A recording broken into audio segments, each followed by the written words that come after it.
Salut à tous, ravi de vous trouver sur Direct Course pour évoquer ce programme du jeudi 29 novembre. Nous avons une réunion de qualité sur l'hippodrome du Plateau de Gravel, l'hippodrome de Paris-Vincennes, avec notamment un quintet de bonne facture et des courses de groupe à l'affiche. On commence par le quintet, le Prix des Landes, qui rassemble des trotteurs d'âge bien connus et doués. À commencer par ma favorite, plus précisément le numéro 3, Sabat du Vivier. Elle a vraiment laissé une excellente impression lors de sa dernière tentative dans le Prix de Montignac, où ce jour-là, elle a longtemps musardé à l'arrière-garde avant de finir en trombe et de venir se classer deuxième derrière Nard, qui avait fait la différence au moment opportun. Jugé sur cette tentative, cette pensionnaire de la famille Abrivard s'annonce une nouvelle fois redoutable. Je lui opposerai le numéro 8, Moses Robe, qui vient de faire une course de rentrée argentan. Ici, il sera déféré des quatre pieds comme lors de ses succès du mois d'août obtenus à Vincennes. C'est un bon cheval, il est performant pieds nus et à mon avis, il n'a pas les gains en rapport avec son potentiel. Mieux vaut donc le retenir très haut. Le 11, Scolit Bassière, une jument extrêmement régulière a fortiori lorsqu'elle peut bénéficier d'un bon parcours caché. Notez que ces deux dernières courses à Vincennes se sont soldées par autant de succès. C'est également une bonne base pour vos quintés. Donc 3 chevaux à retenir en priorité à mon avis.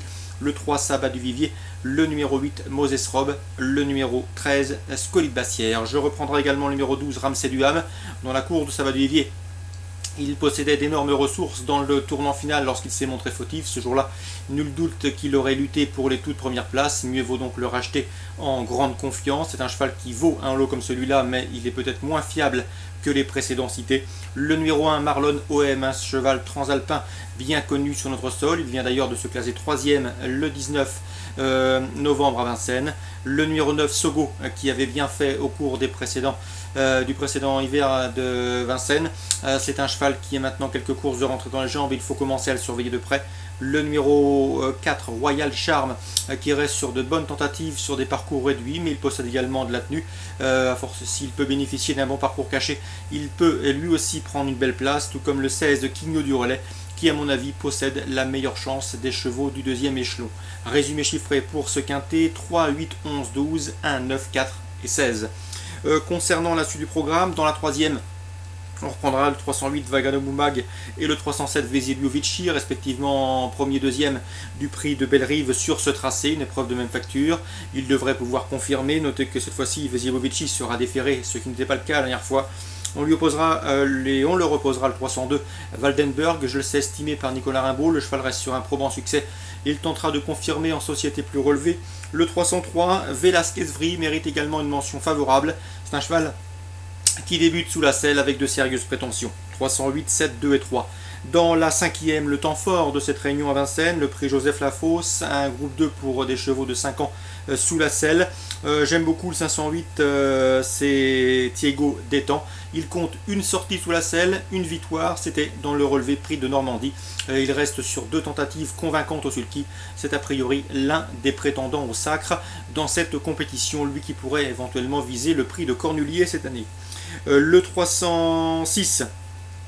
506 et le 507, à savoir Taiga du Rib et Tigresse du Vivier, respectivement affichés 2e et 4e derrière lui dans le prix de Normandie, seront a priori ses principales rivales, même si le 509 Tango Quick, qui reste sur des sorties décevantes, mais qui auparavant avait quand même gagné le prix du président de la République, c'était l'an dernier, mais également le prix de l'Île-de-France, c'était au mois de février de cette année 2012, a les moyens, en théorie, de les accompagner.